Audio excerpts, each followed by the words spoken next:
Samsung company তাদের নতুন Galaxy S6 এর মাধ্যমে যে ডিজাইন ল্যাঙ্গুয়েজ প্রবর্তন করেছিল তার রীতিমতো সারা বিশ্বে এক অভূতপূর্ব আবিষ্কার ছিল। 2017 সালের flagship device Samsung Galaxy S8 সিরিজের S8 এবং S8 প্লাসের ডিজাইন ল্যাঙ্গুয়েজ এক অনন্য মাত্রায় নিয়ে গিয়েছে। তাদের নতুন ডিজাইনের প্রবর্তন সম্ভব করেছে ইনফিনিটি ডিজাইন নামক নতুন একটি ডিসপ্লে টেকনোলজি, যা সকল স্মার্টফোন ইউজারদের চিন্তাধারাকে পরিবর্তন করে দিয়েছে। টেক অ্যান্ড টক বিডির পক্ষ থেকে আমি মোহাম্মদ আনিসুর রহমান সোহেল আজকে স্যামসাং গ্যালাক্সি S8 এর একটি ছোট্ট হ্যান্ডস অন রিভিউ এবং আনবক্সিং নিয়ে আপনার সামনে এসেছি। চলুন দেখা যাক রিভিউতে কি আছে আপনাদের জন্য।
স্যামসাং গ্যালাক্সি S8 এবং S8 প্লাস সম্পূর্ণ গ্লাস মেটাল বিল্ড। ফোন দুটি হাতে নিলে খুবই প্রিমিয়াম মনে হয়, তাছাড়া বেশ হালকা, যাতে কমফোর্টেবল ফিল দেয় হাতে। ফোনটিতে আপনারা পাচ্ছেন USB Type-C, হেডফোন জ্যাক, পাওয়ার এবং volume button with Bixby dedicated button এবং একটি side facing main speaker. Display থেকে শুরু করে সম্পূর্ণ ফোনটি কর্নিং গরিলা গ্লাস 5 দ্বারা প্রোটেক্টেড সামনে এবং পেছনে। তারপরেও আমরা রেকমেন্ডেড করব একটি ব্যাক কভার ব্যবহার করার জন্য। ব্যাক সাইডে থাকছে ফিঙ্গারপ্রিন্ট সেন্সর, মেইন ক্যামেরা এবং কিছু সেন্সরস।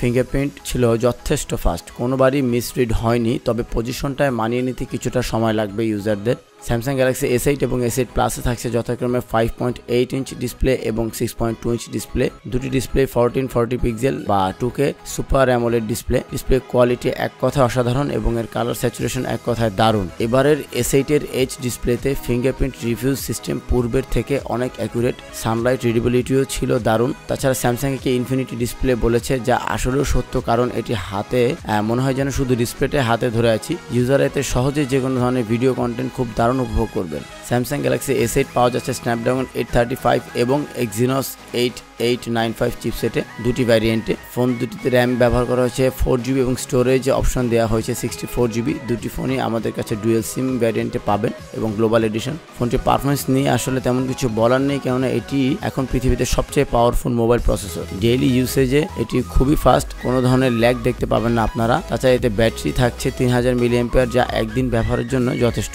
বরাবরের মতো এবারও থাকছে হার্ট রেট সেন্সর। ক্যামেরায় দেওয়া হয়েছে দুটি ফোনে 12 মেগাপিক্সেল মেইন ক্যামেরা, যার অ্যাপারচার f1.7 এবং ফ্রন্ট ক্যামেরার সেলফিতে ব্যবহার করা হয়েছে 8 মেগাপিক্সেল, এরও অ্যাপারচার f1.7। ক্যামেরা কোয়ালিটি এখন বাজারে থাকা সব থেকে বেস্ট ক্যামেরা আমার দেখা। ওভারঅল কোয়ালিটি ছিল অসাধারণ। তাছাড়া এর ভিডিও কোয়ালিটিও ছিল দারুণ। ইউজাররা এতে ভালো মানের ছবি তোলার পাশাপাশি ভালো মানের সেলফি তুলতে পারবেন, আর কিছুটা ওয়াইড অ্যাঙ্গেল হওয়ায় এর ফ্রন্ট ক্যামেরা দিয়ে গ্রুপ সেলফি যথেষ্ট ভালো আসে।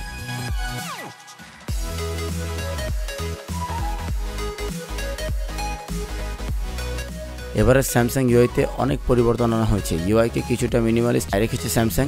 পিক্সেল লঞ্চারের মতোই এতে সোয়াইপ আপ এবং সোয়াইপ ডাউন করলে অ্যাপ ড্রয়ার দেখতে পাবেন। কাস্টম আইকন ইউজ করা হয়েছে এতে, যা বরাবর মতোই টাচ ইউজের ভাব রাখা হয়েছে।